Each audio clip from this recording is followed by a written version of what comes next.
So eto mga idol, unang lasap ng pagkatalo sa first round ni former IBF Super Bantamweight Champion Japanese fighter na si Yukinori Oguni, kung saan ngay ang lahat ay nabigla ng ganoon lamang kasaglitin nalo ito sa laban. So ito naman ang tagpo sa pagitan ni former WBF Australasian Super Bantamweight Champion na si Alex Santissima Jr. na sa labang ito ay ating napansin ang layo ng agwat nang sila ay magkaharap na makikita ang solidong pangangatawan ng Pinoy.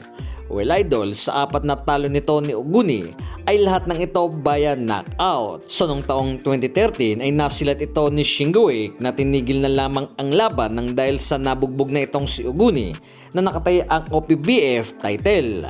Na noong taong 2017 naman ay nakakaharap nito si Ryosuke Iwasa na rito ay natalo si Oguni via technical knockouts sa round 6. Narito ay naagaw ang IBF Super Bantamweight title nito. So nung taong 2024 naman ay ito ang naging masaklap na pagkatalo ni Oguni, kung saan sa kanyang mahabang preparasyon ay ganoon na lamang ito winalis ng malakalabaw na si Pilipos Ngintumboa. Narito ay tinalo ito by first round knockout sa Japan, na ayon na rin sa naging panayam nito ay ito ang mabigat na talo sa kanyang hindi malilimutan nang dahil sa mabilis na natapos ang laban. Na sa huling talo naman ito ay nung taong 2025 kontra naman sa kapwa Japanese fighter na si Subaru Murata, na tinalo ito via 6 round technical knockout na para sa WBO Asia Pacific title.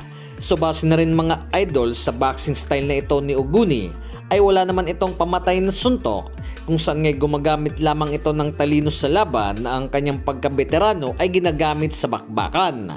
Kumbaga nga ang boxing style nito ay parang pipilitin ka na pasukin ang kanyang depensa at bago ito papakawala ng suntok. So wag lang may inip dito si Santissima Jr. na wag kaagatin ang ilang pasada ng Hapon, na kung utak lang sa laban ang puhunan ay number 1 na itong si Oguni.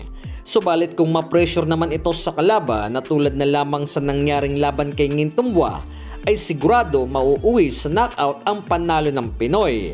So galing sa panalo ang dalawang boxer na nitong taon lamang ng April ay nakuha ni Oguni ang panalo kontra kay former 2 Division World Champion Marlon Tapales na rito sa Pilipinas ginanap, at nitong June naman taong ding ito ay nakuha rin ni Santissima Jr. ang panalo sa kapwa Pinoy na si Richard Pumikpik, kung saan ngayon naganap ang labang ito sa Japan.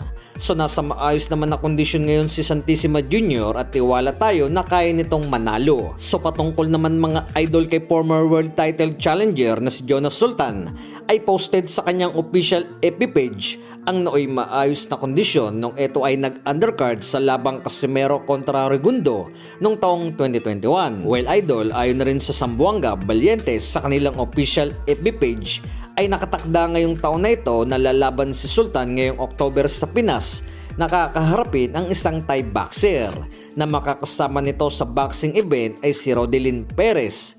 So kung maibalik lang ng maganda ang kondisyon nito ni Jonas Sultan ay wala magiging problema. Sa ngayon ay patuloy ang ilan sa mga pagsasanay nito.